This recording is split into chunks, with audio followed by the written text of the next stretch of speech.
დღევანდელი ჩემი განხილვა იქნება გარკვეული ზოგადი შეჯამება რა სურათი იქნება, როდესაც დაიწყება წვიმების სეზონი. რატო არის მნიშვნელოვანი ეგ? უკრაინის ომში არის გარკვეული ფაზები. არის ორი მონაკვეთი წელიწადში, როდესაც ხდება აქტიური შეტევითი ღონისძიებები, ეს არის ზაფხული და ზამთრის ის მონაკვეთი, როდესაც მიწა იყინება.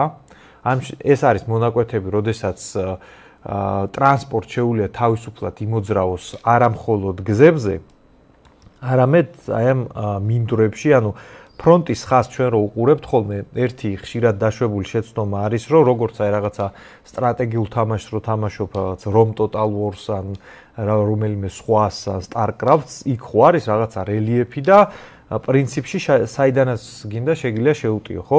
რეალური ომი სხვანაირად გამოიყურება, რა თქმა უნდა, შეიძლება ცალკე ყოფი ერთი რაღაცა ხუთკაციანი დივერსიული ჯგუფი, ესე რაღაცა შეიპაროს და ფრონტის ხაზი გადაკვეთოს და ზურგში შევიდეს, მაგრამ როდესაც შენ შეტევას ახორციელებ და დაუშვათ აქ გაქვს მოწინავე პოზიციები, ხო? ამ მოწინავე პოზიციების შენარჩუნების ნომერ პირველი კითხვა არის, მიდის თუ არა გზა. ანუ თანამედროვე ჯარი დიდი რაოდენობით ომობს მხოლოდ იქ, სადაც მიდის პირობითი სატვირთო მანქანა. ანუ გასაგებია, სატვირთო მანქანებით არ მიაქვთ სხვადასხვა ტიპის, მათ შორის მუხლუხიანი ტრანსპორტია, მაგრამ იდეას რომ მივხვდეთ, ანუ სადაც ტვირთების მიტანა ვერ ხერხდება, იქ ჯარი ვერ ომობს. ამიტომ შეტევის ხაზები როგორც წესი ძირითად მაგისტრალებს მიყვება ხოლმე. ოღონდ აი ამ ორ მონაკვეთში დროის, როდესაც შეიძლება რომ დაუშვათ კოლონა შემტევი მოძრაობდეს არა მხოლოდ აი ამ მაგისტრალზე ან გრუნტის გზაზე, არამედ მოახდინოს მანევრირება ამ მინდვრებში, რომლებიც ზოგი დანაღმულია, ზოგი ჩასაფრება შეიძლება მოწყოს და აქ ალტერნატიულ კორიდორებს აკეთებენ ხოლმე, როგორც უკრაინული, ისე რუსული მხარეები და ეს არის აქტიური ფაზა. ეს აქტიური ფაზა ზაფხულის, ეხა სრულდება და დღევანდელი ჩემი გარჩევა იქნება იმისი შეჯამება ამ ზაფხულის კამპანიაში სადამდე მიიყვანეს რუსებმა ფრონტი და რატო იმოქმედეს ისე როგორც იმოქმედეს. ანუ მიდიოდა ეგეთი კამათი, რომ რუსები ერთ კონკრეტულ ადგილას სად დაარტყამენ. არსად ერთ კონკრეტულ ადგილას არ დაარტყეს, გადაანაწილეს ძალისხმევა და მთელი ფრონტი გაწიეს რაღაცა კონკრეტულ წერტილებამდე. და აი რა წერტილებამდე გაწიეს, მაგის ახსნა იქნება ახლა ჩვენი თემა. როგორც ჩანს, რუსების ლოგიკა არის ეგეთი, რომ რამდენიმე ქალაქამდე მივდივართ, იქ ფეხს ვიკიდებთ, წვიმების სეზონი იწყება, როგორც ჩვენ ისე უკრაინელებს მერე უკვე შტურმის კოლონების გაგზავნა აღარ შეგვეძლება, რთულდება ლოჯისტიკა და მერე ქალაქის შიგნით უკვე ჩვენი უპირატესობა რაც არის პირადი შემადგენლობის რაოდენობის დეფიციტი რო აქვს უკრაინელებს და რუსები რო ახერხებენ რომ მეტი ცოცხალი ძალის კონცენტრირება მოახდინონ, მაგიტო სადაც რომელ ქალაქებში ფეხს იკიდებენ, მერე ამ ქალაქის აღება ხდება ხოლმე. და როგორც ჩანს, ამ ზაფხულში რუსებმა დაისახეს ამოცანა, რომ რაც შეიძლება მეტ ქალაქებში მოეკიდებინათ ფეხი. და მოდი ახლა გავყვეთ. როგორც თქვია ეს მიმართულება სტეპნაგორსკის მიმართულებით ეს პლაცდარმი აიღეს, რატო არის ეს ქალაქი მნიშვნელოვანი.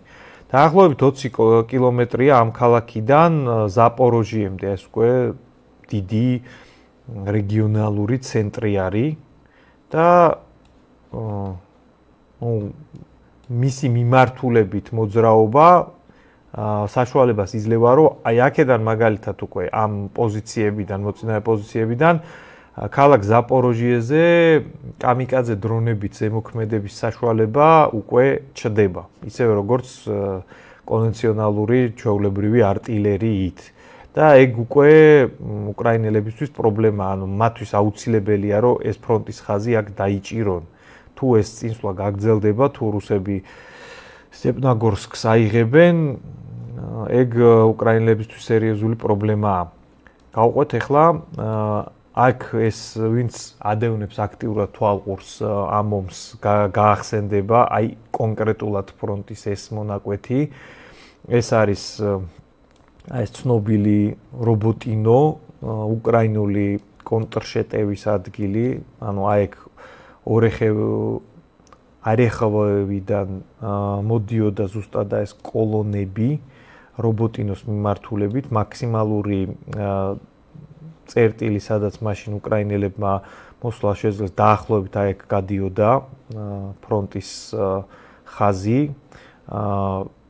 აი თელი დაუშვათ ოპტიმისტური სცენარების უმეტესობა, რაც იყო უკრაინის გამარჯვებაზე, აი ამ წერტილში დასრულდა ფაქტიურად, იმიტომ რომ მთელი ის ჯავშანსატანკო მუშტი, რომელიც კოლექტიურმა დასავლეთმა მოუგროვა უკრაინას, აი ამ წერტილზე დაიწვა. ეხლა რუსები ნელ-ნელა იმ მიმართულებით, საიდანაც ეს ყველაფერი ხორციელდებოდა, აწვევიან, ანუ როგორც ხედავთ, აქ მიყვებიან ტრასას ორივე მხრიდან, რა ლოგიკაც მანამდე ახსენი, ყოველთვის კომუნიკაციები არის მთავარი და როგორც სამხრეთიდან ჩრდილოეთით რობოტინოს გავლით აი ამ სატრანსპორტო არტერიას მიყვებიან, ისე აღმოსავლეთიდან დასავლეთით, ну აქ დასახლებული დაბალ სართულიანი სახლების წყება არის, როგორც ხედავთ, და ფაქტიურად თითქმის ბოლომდე მიდის ეს ყველაფერი ორეხოვოზე და ну აქ შეიძლება ითქვას, რომ მეტნაკლებად ეს ფრონტის მონაკვეთიც საკმაოდ სტატიკურია, დიდი არაფერი გადაადგილებები აქ არ ხდებოდა, იყო აი ლოკალური რაღაცა შეტევითი ოპერაციები.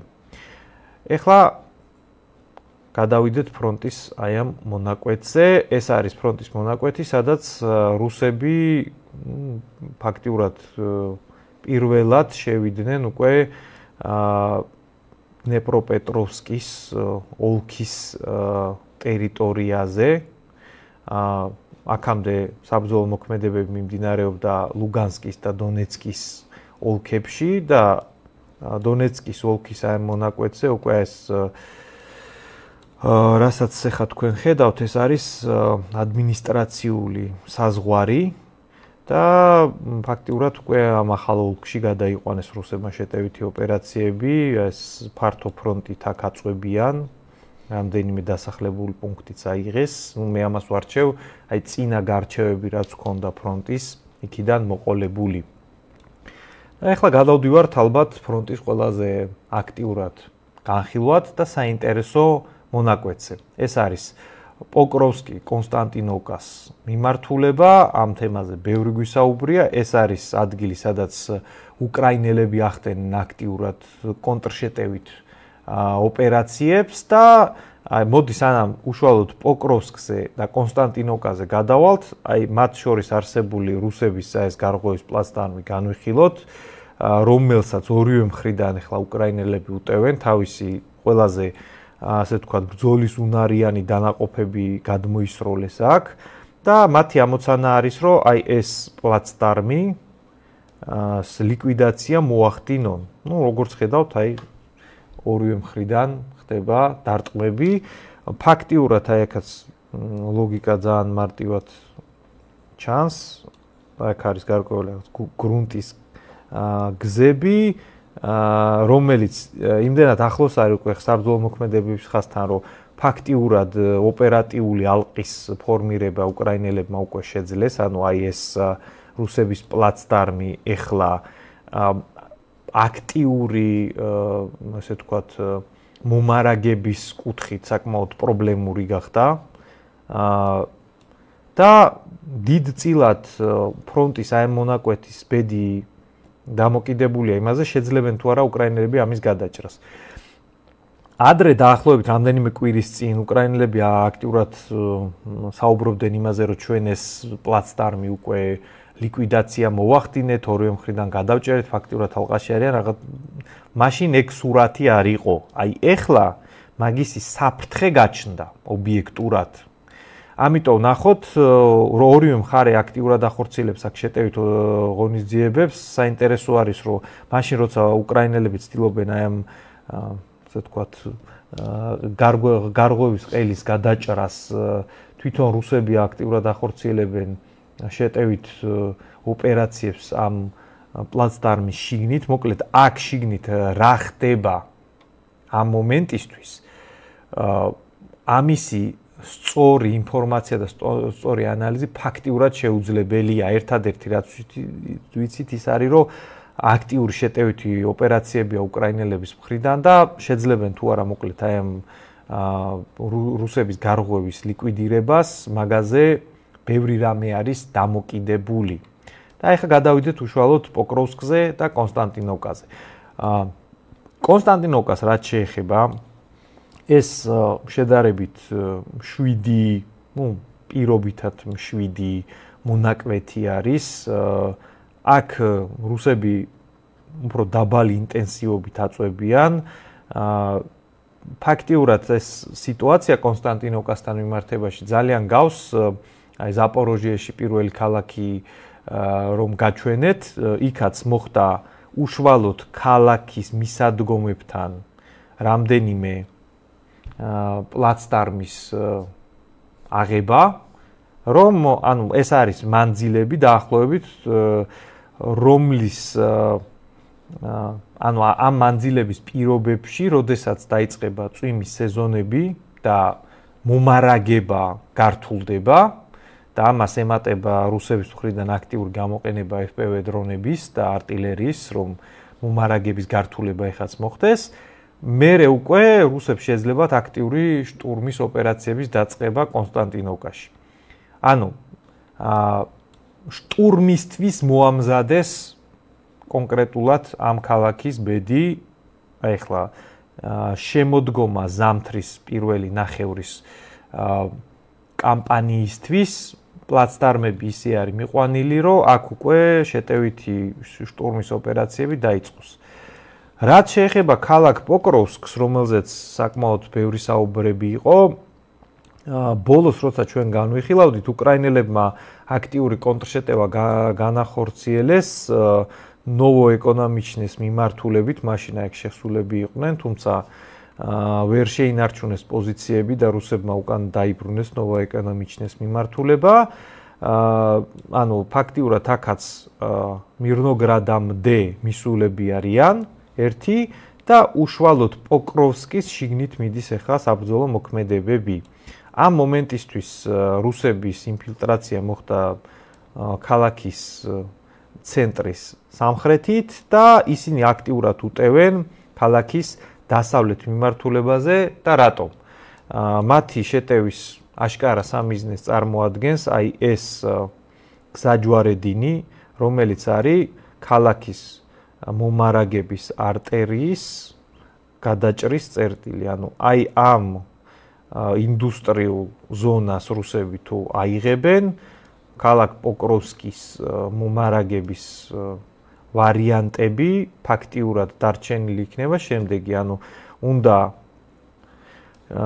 ჩრდილოეთით ეს ძირითადი მაგისტრალი ფაქტიურად საცეცხლე კონტროლ ქვეშ არის, ზედმეტად ახლო არის მაგასთან ფრონტი. ერთადერთი ვარიანტი იქნება ჩრდილოეთით და შემდეგ აი ამ გრუნტის გზებით გასვლა იქნება ერთადერთი გზა, რომელიც იქნება დარჩენილი. ანუ E50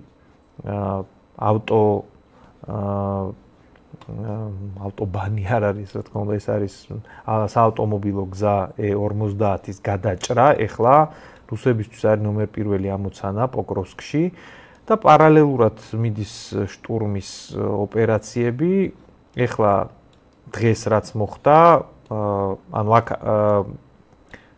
წინაზეც ახსენე, რომ ქალაქებში მთავარი გამაგრებული პუნქტები უკრაინელების არის მაღალსართულიანი კვარტლები. აი დანარჩენი პოკროვსკი არის, აი რომ დავათვალიეროთ, კერძო სახლები, ეზოებით და ასე შემდეგ და აი აქ მის სამხრეთ ნაწილში ეს არის მაღალსართულიანი შენობების წყება, რომელიც წარმოადგენს თავდაცვისთვის ძალიან კომფორტულ რელიეფს, რადგან ამ სიმაღლეებზე ხდება როგორც სნაიპერების, ისე დავუშვათ სატყვიამფრქვეო პოზიციების, FPV დრონების სამართავი, ანტენების გამოტანა მან ხდება, რომ უკეთესი დაჭერა მოხდეს სიგნალის, კამერების და გადამცემების მონტაჟი და ზოგადად სიმაღლიდან ხდება საცეცხლეზე მოქმედება მერე შტორმის